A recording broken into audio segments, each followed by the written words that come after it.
All right, folks, I'm going to talk to you about using one of our pneumatic nail guns here.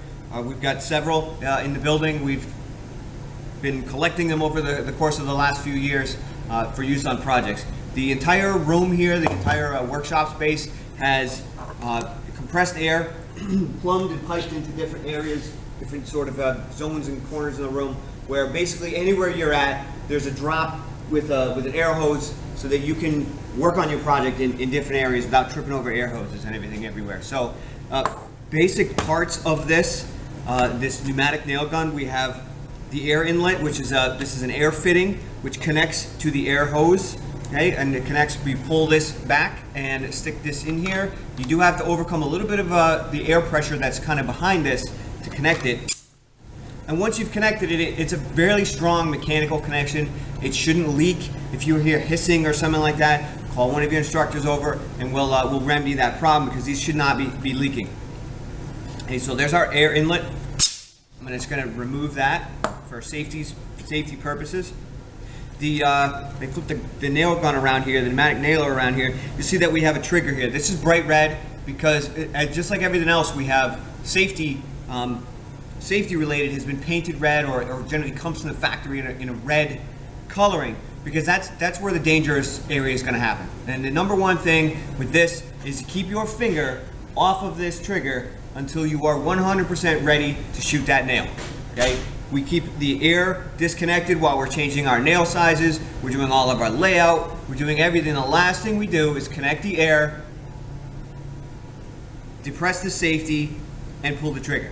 Okay, so that's our number one safety is our brain here in this application. It's not anything on this tool. Magazine area slides open with this little button here. I don't know how well you can see that. Slides open with this little button here, and we have the option of fitting from very, very small brad nails up to, I want to say, 2-inch brad nails. This is an 18 gauge nailer, which means that the thickness of the nails is 18 gauge. We'll go over that a little bit more. It's a little bit easier to understand this visually seeing them versus an 18 gauge nail, an 18 gauge nailer versus a 16 gauge nailer, which is a little bit thicker of a nail. And most of the projects we do in here, we're using this 18 gauge nail gun, and we're using these little brad nails as sort of like a permanent clamp to hold things together while glue is drying. Okay, so these are not a structural fastener. Okay, I would not nail a bunch of things together and then put someone's weight on it. Nail pieces of a ladder together and then go up on that ladder. I would come up with different fastening techniques. Okay, other than just these little wire brads. Okay, they fit into the nail gun this way. The head of the brad, I don't know how well you can see this. The head of the brad goes towards the trigger section of the magazine, and then we close it. We're good. We're loaded. Okay, we have the correct size nails in there. They are the correct size for the job we will be doing. We will be nailing these two pieces of wood together. Hopefully you can see this. I want to make sure that my nails go through my top piece and into my second piece a little ways. Again, I could use a much longer nail, but I don't really need to, especially for demonstration purposes. Just double check your nail length before you start nailing things together. If you use a nail that's too small, you're going to waste time, you're going to waste nails, and your project's not going to come out nice like you want it to. Okay? The last little section on here is, notice I've got this disconnected from the air before I touch anything. There is a safety that must be depressed before the trigger is activated. So if I was to take this right here, plug in the air and pull the trigger, that's number one, a very, very unsafe thing to do. The nail gun should not go off. It should not shoot a nail. Okay, the only way it shoots a nail is if this is depressed and it's connected to air, and then you pull the trigger. Okay? Pull the trigger first and then depress, it shouldn't shoot. All right, that's another safety thing. Again, the number one safety with this is in between your ears. It's your brain and keeping your finger off of this trigger. Okay, trigger discipline, if you will. Right, keep it off the trigger. There's plenty of room in this on this handle for you to hold on to this without holding on to the trigger until you're absolutely ready to shoot that nail. All right, now, before we move on from here, I'll take a minute and clip in another video that shows you how and where we put the nails.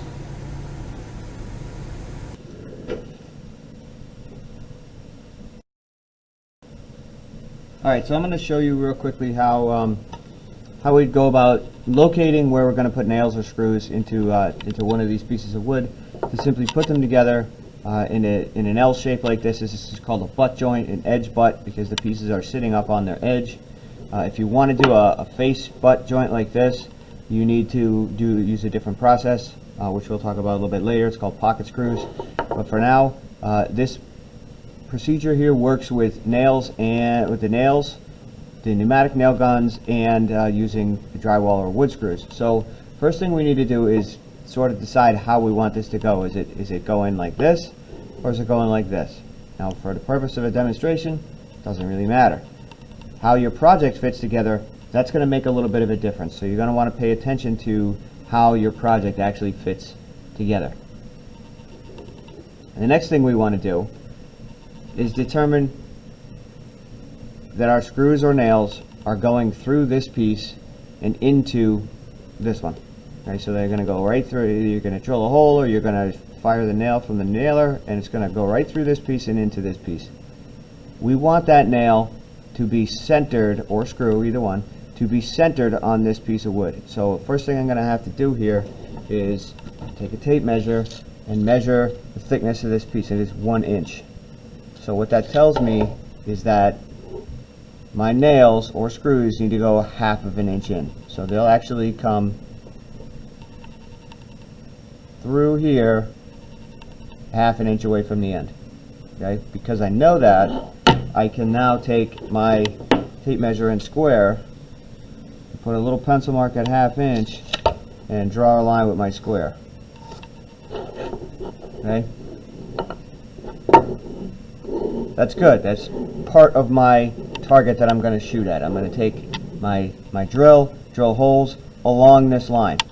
But where along this line? That's another question. You don't want to go too close to the edge, because what can happen is you can split the piece of wood, okay, with either the nailer or with the drill and the screw. As a general rule, I like to keep my fasteners at least 3/4 inch to 1 inch away. Another method that I watch people do a lot of times is they'll kind of eyeball this in half, and then they'll kind of eyeball the rest of it in half. So they're basically dividing this into thirds, so they have a fairly decent idea where their nails or their screws are going. Okay, that now becomes a target for me to either try to hit with the nail gun, or that's exactly where I'm going to take my drill bit and drill a hole through this piece. Either drill and countersink, or just a plain pilot drill, depending on what it is you're doing. So there's my 2 pieces. Now I can take them down to the shop, and we can go ahead and finish up down there with actually drilling of the hole and putting the screw in there, and then actually shooting a nail gun into one of these holes. And we're back from the other video. So hopefully you were able to see a little bit clearer in that clip how and where we lay out where the nails go. You can see on this piece I've already done that. And now I'm ready to actually nail this together. 1 second, let me grab some glue. Okay, now I've got a bottle of glue. What I'm going to do here is I'm going to take this, put it into the vise on the side of the table.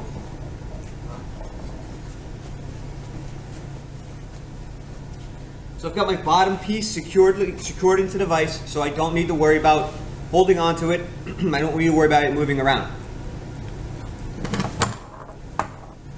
I've already drawn my layout lines where I'm going to put nails. I'm going to put 4 nails into this piece of wood. Make sure everything works. And what I'm doing right now is called a dry fit. I'm fitting my project together without glue. There's no glue on here. So if there's an adjustment that needs to be made, now is the time they can make that adjustment. Everything looks good, so I'll put a thin bead of glue onto my board, work it in a little bit with my finger to make sure it's evenly spread out.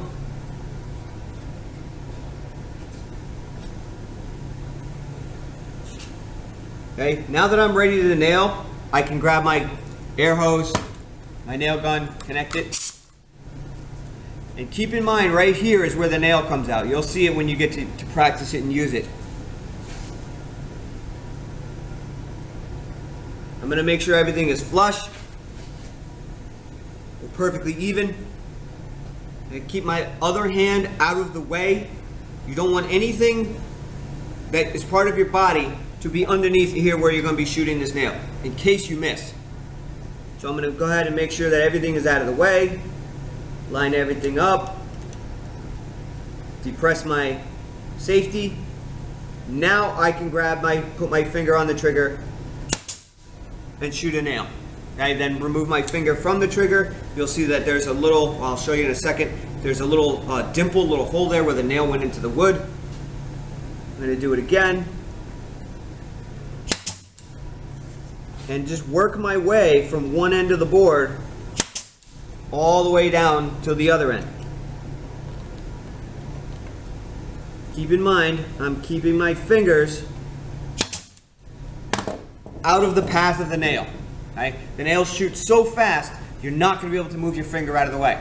Okay? If for some reason your hands were underneath here or down here, you wouldn't want to get shot by a nail. Okay? That's very bad. And I can actually show you kind of what that looks like if I was to shoot a nail through this piece right here. This is how fast they actually shoot into the piece of wood.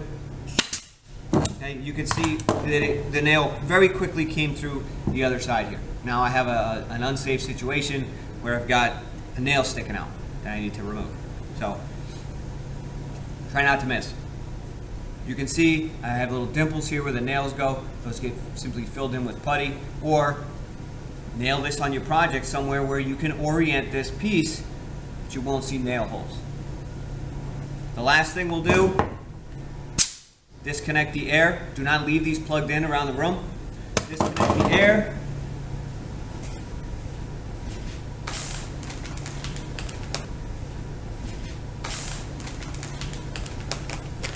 Take our Corona wipes and wipe everything off that I've touched today. Wipe the nail gun down.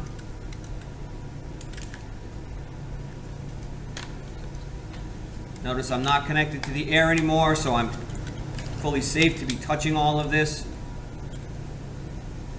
Wipe my air hose off. Wipe my glue bottle off. There we have it. Our quick demonstration of the parts and safe operation of a pneumatic nailer.